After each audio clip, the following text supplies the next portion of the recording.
Hey everybody, welcome to my channel. It is now December and it's time to bring stuff inside and have fun a little bit before spring arrives. So during the winter times, I love growing stuff in small hydroponic because it saves space. I don't have too much space inside, but I still want to grow more than one varieties of peppers. And to do that, I usually grow them in mini hydroponic systems. And for one, it is such a cool method to grow. It's very easy, it saves a lot of space, and it's very manageable. So let me show you a few plants that I have started a while back, and you can see they have now produced fruits. So even for a small plant like this in a small space, you can actually get quite a few peppers. You see they're already 1, 2, 3, 4, 5, 6 fruits already, maybe 7, 8, 9, maybe 9 or 10, somewhere around there. And I have flowers forming, so those flowers will become fruits and I will have a ton of fruit for a tiny plant. So here I also have another variety. You see, there's the same thing. I have fruit right here. This one's a little bit purple, and there is some fruits right here. And then I have this other variety that is going to come out soon, and there are flowers already. And so in systems like this, you can still get a lot of fruit. So today I'm going to show you how to do this from start to finish.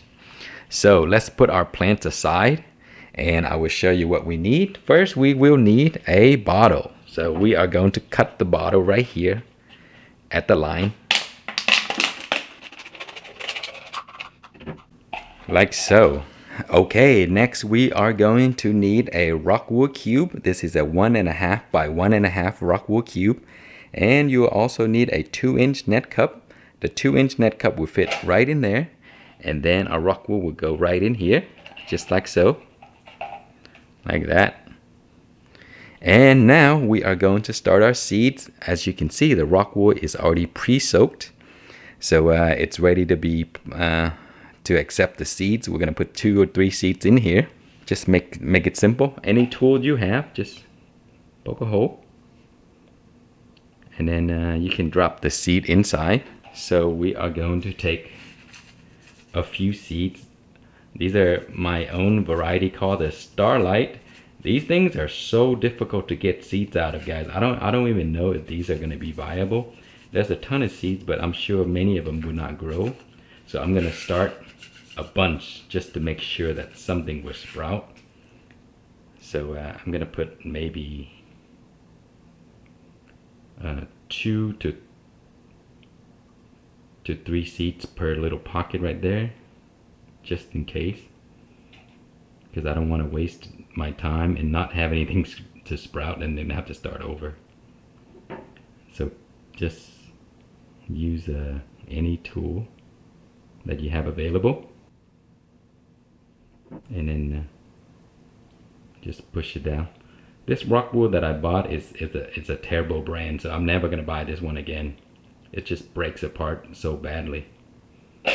Okay, so then we put that in there, and of course you're gonna need your label.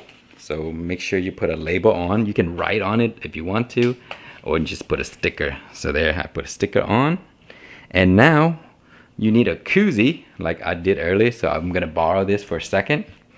Put a koozie in there, like that. And then to prevent the moisture from escaping, that way you don't have to water again until the seed sprouted, you just put a bag on top, like that.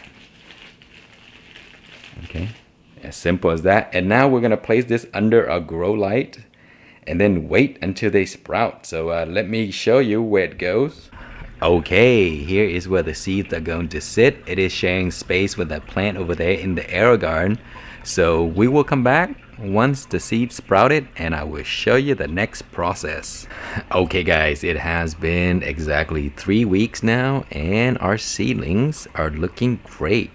So this one started pretty soon, early, and then this one here just came up. So I think I'm gonna have to just pull that off. It just doesn't look good anyway. I'm going to let the plant grow a little bit more until it sprout roots down into the cup below. So right now there's no roots down there, and so I'm just giving this half strength nutrients from the top.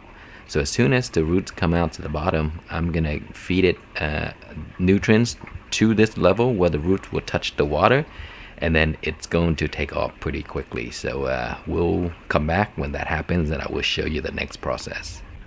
Alright guys, we are now on week number 7, and I apologize, I missed so many weeks in between. It's because I've been sick and I forgot to record, and then the roots have sprouted out to the bottom and I added nutrients already. I kind of skipped that part, but I'm gonna fill you in exactly what I did. So in 7 weeks, look at this, the plant is growing much more. And as you can see, I placed it right under my unit here, and you see how close that is. So I wanted to build a really strong stem system, and the way to do that is you give the plant really good amount of light. And so if you give it good sufficient light, it will build a really strong stem. That is exactly what you need. And as you can see, all of my plants are exactly the same. You see there? So they're pretty much like right under the light, and that is exactly what you need. So here's my new seedlings that I just started. You can see the lights right here. So it needs really good intensity. So let's take a look at the root system so I can show you. Okay, so here is the plant, and as you can see, there are roots coming out right here. You see that? So as soon as the roots sprout to the bottom, even if there's just one strand of root, you can add nutrients like this so that the root can touch the water, and as soon as that happens, it will start to take off. And so I did that already, and now there are more roots coming out, and so the plant is actually grown pretty well. So it looks like this currently. And then from this point forward, it's gonna grow very fast, and it's gonna also fruit very fast because the container is very small. And so I'll come back and show you exactly what happens next. We may or may not need to trim. So it's really gonna be up to how the plants will kind of grow. So we'll come back soon. Okay, welcome back. We are now on week number 10, and the plant has started to put out flowers. So in very little time, I'm going to have fruits for this plant. So I'm going to end the video right here. Growing in this method is very easy. Doesn't require a lot of work. It's actually pretty fun. What you only have to do often is make sure the nutrients is being fed to the plant, and that there is nutrients left in there so that it doesn't dry out. So the plant is getting pretty tall, and normally I was gonna top this to keep it little so that I can put the plant right here to share the lights with that unit. But I wanted to rush the plant so that it can get some fruits very fast, so that's why I left it. So I had to take it off of that spot right here and put it to the side. It's getting a little light, but I will probably adjust and move things around a little bit. But yeah, it's very simple. So very soon the plant is going to look like this, with lots of fruits, and it's gonna look really nice. So it's very easy to do, and so I hope you give it a try, because it's a really fun project to do, especially during the winter when you can't grow this outside. And also, if you have kids, do this with them. It's gonna be a big learning experience for them. Allow them to appreciate growing, and also teach them a few things here and there about plants, and maybe hydroponic. Have them do a science project or something like that. So before I let you go, let me show you how I've been changing nutrients, just in case you're curious, and also how I have been mixing the nutrients so that you can do this on your own. Okay, so I keep things very simple. So everything you've seen in this entire video is exactly how I've done it. I didn't add anything extra off camera or whatever. So mixing nutrients, all I do is I use 1 gallon of water. It makes it easy so that I can keep it right next to the plant right here, and then I feed it wherever it needs it. And then I use the Dynagrow series. The Dynagrow series come with 2 parts. One is the 795, which is the vegetative stage, and then the bloom, which is the 3, 12, and 6. So during the vegetative stage, when the plant is still growing, when it's not blooming yet, I mix 5 milliliter of this to my gallon of water. And that's it. Just add a gallon of water, put 5 milliliter in, and mix it up, and you're all set. Shake it up, and you're ready to feed the plant. I don't measure pH, and is that ideal? No. I mean, you should measure pH. The reason I don't do it is because it seems to work for me.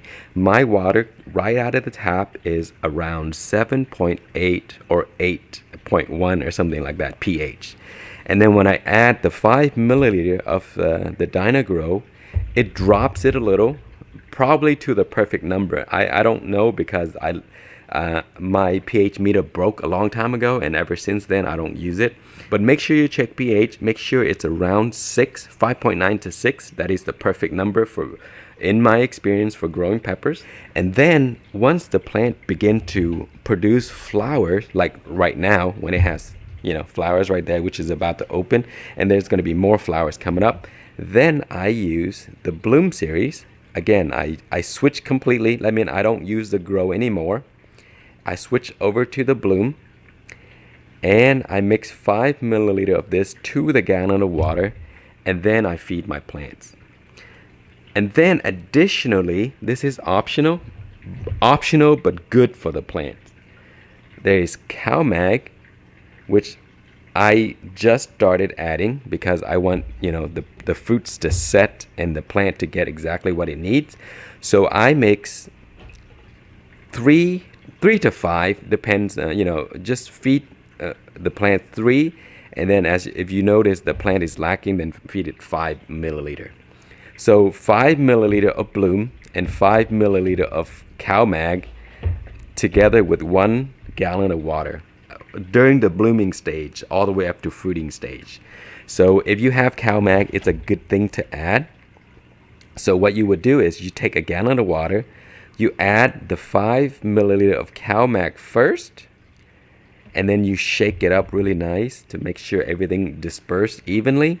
And then you add 5 milliliter of this to your gallon of water, shake it up, make sure the pH is at 5.9 or 6, and then you feed your plants. And that's it. And so now let me show you how I feed the plants. At this stage, they do drink very fast because it's a very small container, and then as you can see, it's already dried up already, just a slight bit left. And that is usually the stage that I feed it. I feed new nutrients to it, because if you let the plant drink it all the way down, then you can just add the nutrients without having to pour it out.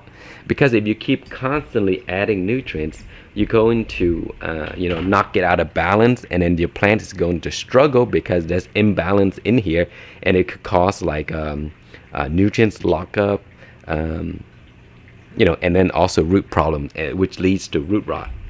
So then here you see where the Netcup meets the bottom right there, you would fill it up to that spot, because this is a non-circulating method. So there's no air being fed into here. So feed it to that point only. Don't go all the way up here, because if you go all the way up here, the area here is where the roots breathe. You cover that up, it's gonna drown, so it's gonna die. So add the nutrients. Make sure it's slightly beneath or touches the bottom of the Netcup at the most, and that is it. You see that? And so the bottom here is the water roots, which take up the nutrients it needs. This area right here above the water is where the plants take in oxygen. So there's 2 types of roots, air roots and water roots. Do not cover the air roots. You will kill your plants. So if you do cover this area, within 6 to 8 hours, the plant is going to droop. The flowers, the leaves are going to droop, and then you will notice that it's gonna kind of like look flimsy. Immediately pour out the excess nutrients, and the plant will wake up and be alive again. But if you wait for a day, 24 hours or more, it potentially could die. But you can still save it. I did it multiple times, so that's why I want to mention that. But just don't do that. Just make sure the water is just at that level. Leave the air roots alone so that it can breathe, and then you put this back. The koozie is just basically to prevent too much light from getting into the nutrients, and because light will cause algae to grow. So when you have a protective layer right here, it reduces the algae, but there will still be algae, but not enough to kill the plant. So occasionally, every few weeks, just clean out the container at the bottom, just wash it out, and you're all set to go. And then you put this back, and then in a day or 2 or 3, you may have to feed the plants again because it's going to run out and require you to do a refill. So that is it. That is the complete start to finish how to grow pepper plants in small containers. Very simple to do. Just follow exactly what I did and you will get plants like this. They could be tall, but you can chop it off if you want to. Or if you don't want to, just raise your lights and you're all set to go. So I hope that is helpful to you guys, and I hope you enjoyed the video. And if you have any questions or comments, please leave it below. And thank you so much for watching.